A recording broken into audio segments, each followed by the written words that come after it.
In the words of the great Robin, holy nightmare, Batman! Ah, bloody hell, what did I just watch? I haven't cringed this hard since I saw She-Hulk twerking with Megan the Horseface, or whatever her name is. Taste it there. Num, num, num, num. This was truly a painful watch. The first movie was so dull and uninspiring that I fell asleep 3 times trying to watch it. Captain Cardboard had so little charisma and screen presence that by the end of the movie, she was the only one who had had no character development. She was flat and uninteresting. The cat had a greater depth of personality than the movie's star. Captain Marvel was a movie so dull that hospitals are probably testing it as an experimental chemical-free type of anesthesia.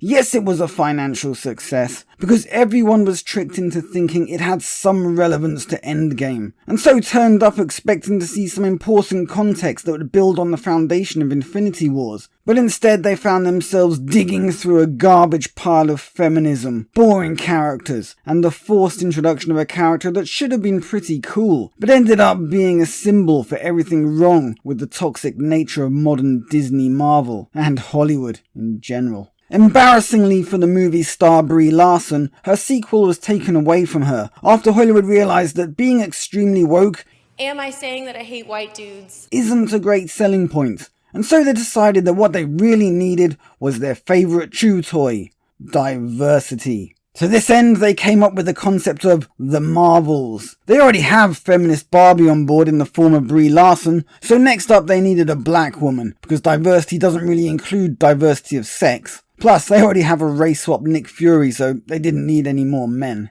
So where was I? Ah, yes, black woman. So they brought back the daughter of Captain Marvel's best Air Force friend from the first movie. And without any kind of hero's journey or real introduction, we are told that she has amazing superpowers that allow her to control energy, or electromagnetic waves, or matter, or something. So now she can phase through walls and fly, and probably anything else the plot needs to get us through to the achingly dull finale. Next up, we have Ms. Marvel. No, not that one. This one. No, I mean that one. Or this one. It is the one that has the Sana Amanat self-insert from the ultra-woke comic book. The Muslim one with the weird hands. Only now she has Green Lantern powers, because the big hands were too stupid to put in movies. I've still yet to understand why she's been given the Ms. Marvel title, since her powers put her on the same silly spectrum as Squirrel Girl. But anyway, Ms. not the Green Lantern Marvel is essentially the star of this movie, since the movie seems to be simply an introduction to her character in advance of the TV series that is coming out, or has come out, or maybe will come out at some point. I don't know, I don't care enough to check. Frankly, my dear, I don't give a damn.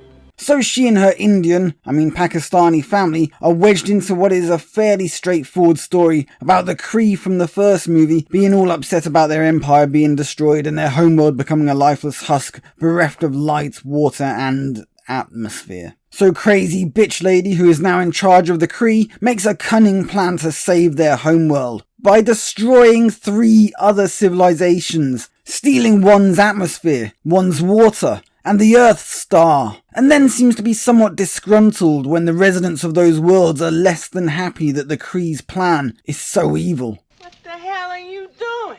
But unluckily for bitch woman from hell, Captain Marvel, and Ms. Marvel, not to be confused with Ms. Marvel, who is currently going by Captain Marvel. Oh, and also Black Woman, who adds emotional continuity from the first film, because she is the daughter of blah blah blah. I think I mentioned it already. The movie opens with Ms. Marvel, not that one, the Green Lantern ripoff. She is at home drawing her own self-insert comics because, as we know, she's really Sana Amanat, who incidentally has now been hired by Marvel Studios, so I am sure we can look forward to more of her valuable input in the future. She idolizes Ms. Marvel, Captain, which is understandable since Captain, I got it this time, Marvel, is amazingly powerful, and was a character that I had previously liked from the various cartoons that I've watched, but I digress. Ms. Marvel, not that one, is a budding superhero whose power is ripping off the Green Lantern, but with purple instead of green, which makes her entirely different. Well, she has some sort of bangle that her gran bought on mail order, and somehow she knows that they usually come in pairs, but for some reason she only has the one. But let's pretend it's unimportant for now, and get back to her Pakistani family, who keep popping up because they're, of course, of vital importance to the story, since they are intended to be the comic relief that takes everyone's mind off of the very serious stuff that's going on in the harrowing, yet still somehow heartwarming story of loss, pain, destruction, and rebirth.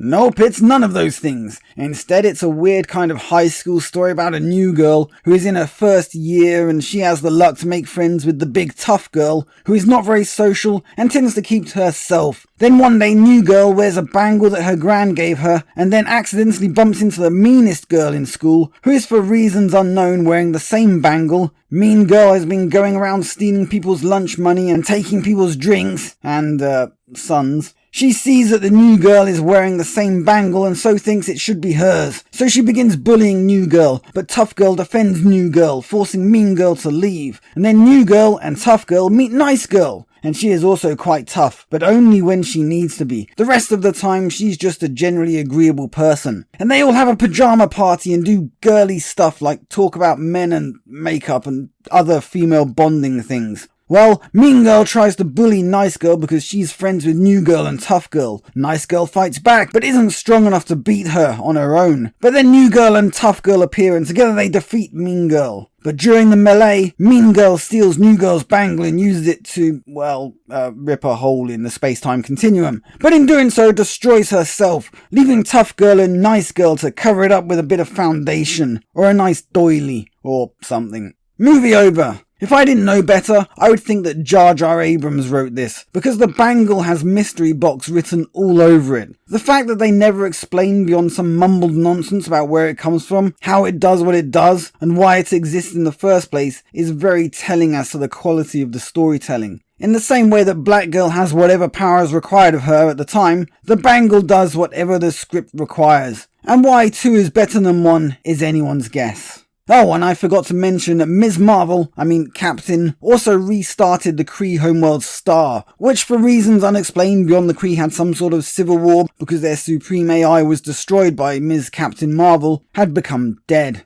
Also, we hear no more about what happened with the world that lost its atmosphere and the world that lost its water. Are they fine? Are they not? Does anyone care? Not likely. Especially if you go by box office figures. The movie is the biggest flop in Marvel's history, and the reason for this is that it simply doesn't have an audience beyond the far left pink-haired crazies who don't watch superhero movies in the first place. It isn't for women, because women like to see masculine men looking all buff and heroic. It isn't for men, because men like to see women looking very feminine and attractive. Mind you, men also like to see masculine men looking all buff and heroic, but in our case it's because it's aspirational, rather than attractive. Honest. Weird shit. And its 12A rating means that it is too adult for small children, yet the movie is too juvenile and childish to appeal to an older demographic.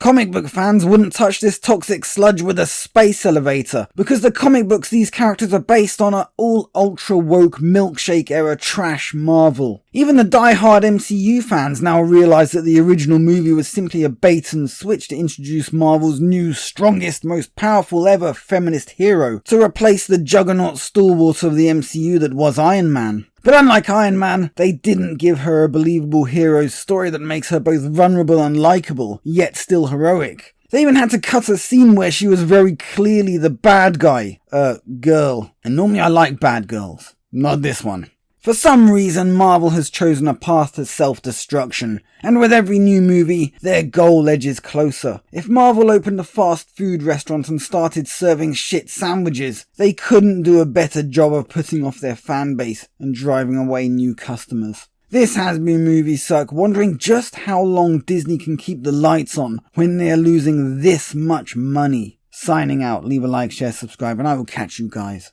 on the flip side.